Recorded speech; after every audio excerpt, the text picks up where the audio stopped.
ধন্যবাদ সাংবাদিক নজরুল ইসলামকে।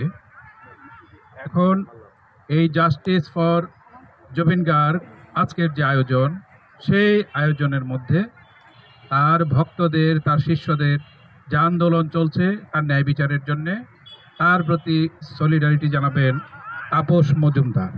তাপস মজুমদার সম্পর্কে যদি 1 মিনিট একটু বলে নেই। আমাদের এই শ্রদ্ধেয় দাদা, এই ময়মনসিংহের তিনি জনপ্রিয়, সবচেয়ে জনপ্রিয় একজন চিত্রশিল্পী। তিনি সাবেক প্রধান শিক্ষক, তারপর অনেকগুলো পরিচয় তার রয়ে গিয়েছে। অসংখ্য ছাত্র এই শহরে, এই জেলায়, এই বিভাগে তার রয়েছে। আইকনিক সংস্থার উপদেষ্টা তিনি, বহু সামাজিক সংগঠনের সাথে তিনি যুক্ত। এখন আপনাদের সামনে বক্তব্য রাখবেন তাপস মজুমদার।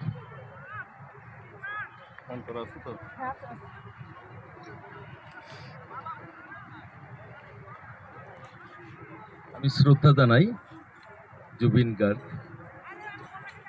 আমি একটা কথা প্রায়ই বলি, আমি হিন্দু দেখি, মুসলমান দেখি, খ্রিস্টান দেখি, কিন্তু এখন আর মানুষ দেখি না। আসলে আমাদের এই দেশে মানুষের খুব অভাব।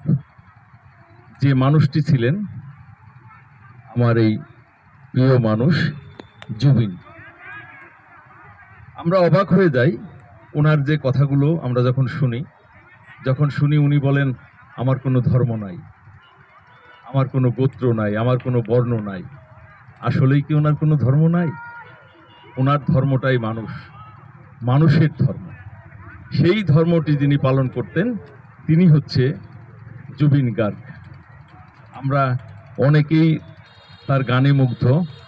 আমি কিন্তু তার গান সম্পর্কে খুব বেশি কিছু বলতে পারবো না, কিন্তু আমি জানি তিনি যে মানুষ ছিলেন সেই মানুষটি সম্পর্কে আমি বলতে পারি।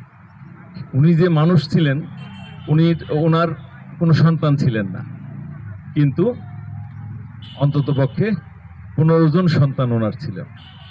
উনি ওনার কাজে যেখানেই গেছেন, যদি দেখেন একজনের বাবা মা নাই অথবা অসহায় কেউ, তাকে তিনি সন্তান করে নিয়েছেন।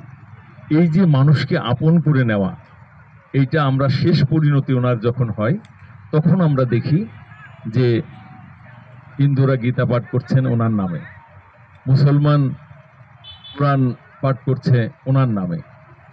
কি আশ্চর্য ব্যাপার! কি এইটাই তো মানুষত্ব। অথচ ওনার কিন্তু কোনো ধর্ম ছিল না। এই মানবিক ধর্ম আমাদের দরকার। আমরা হিন্দু হতে পারি, মুসলমান হতে পারি, বৌদ্ধ হতে পারি, খ্রিস্টান হতে পারি, কিন্তু আমরা মানুষ হতে পারি না। এই মানুষ হওয়াটাই কঠিন, এবং এই মানুষটিকে আমাদের নিশ্চয়ই সবসময় স্মরণে রাখব, এবং উনি আমাদের সবার পথপ্রদর্শক হোক। ওনার ব্যাপারে আরেকটি কথাই আমি বলবো, সেটা হচ্ছে বিচার করার মালিক যিনি, তিনি নিশ্চয়ই বিচার করবেন। আমরা কতটুকু করতে পারবো আমরা জানি না। ধন্যবাদ।